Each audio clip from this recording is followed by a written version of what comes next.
Just to go back very briefly, Tyler, I liked how you talked about this idea of abusing it. And you look back on it now with perspective. And as you do, for someone that's starting out or early on, what are the signs of say, you know what, I'm not using this in a healthy way right now? Psychedelics can be powerful, but right now I'm not doing it right. What would you say as you look back with retrospective view? Yeah, and I think it's a hard to people are so individual, right? And I think you touched on something really nicely, which is psychedelic. Like people have this desire when they hear something like that to say psychedelics isn't for fun or it's not for play.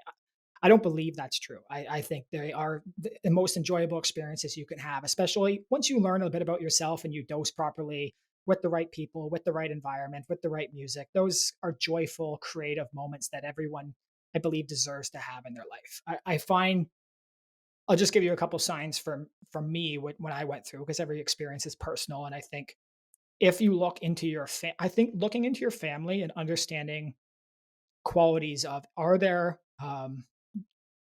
genetic disorders that run in your family, like are there things like schizophrenia, bipolar, anxiety, depression. I think that not necessarily is a reason to just not proceed, but I think it's something that you should be aware of as you have those experiences, and that's something that has run through my family that I just didn't understand could be unlocked through excessive use of psychedelics. And I think that's the other way that I look at it is this term excessive, and that means anything to anyone, like what excessive is. But I believe as a aware person, as a spiritually connected person, when you are making Hmm. that when whether it's popping a mushroom or a tab in your mouth, and you feel like there's this moment where you said, "Do I need this right now? Do I is this really, necessary for me to have fun? Is this necessary for me to have joy?" And generally the trend will be that you will push forward and do that anyways. And then some of those experiences might not be as magical or fruitful or positive as you hope. And obviously there's this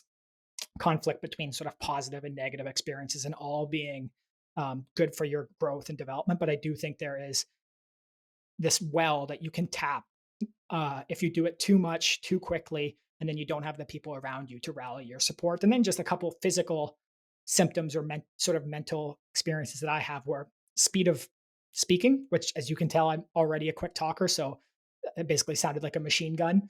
I would say, so that was basically that sleep. Sleep Hmm.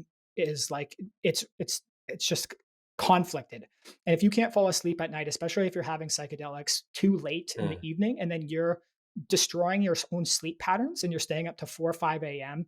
And then for me, I was still going to work, I was still going to Hmm. school, things like that. Like you are then you're sitting on 4 hours of sleep. And if you continue that pattern, you will have a breakdown no matter what. At some point. And so those are, I mean, a couple things that I think that I just felt this sort of loop emerge, which was as my voice was picking up, so was the loops in my brain moving at a speed until there was this switch over where it almost wouldn't stop.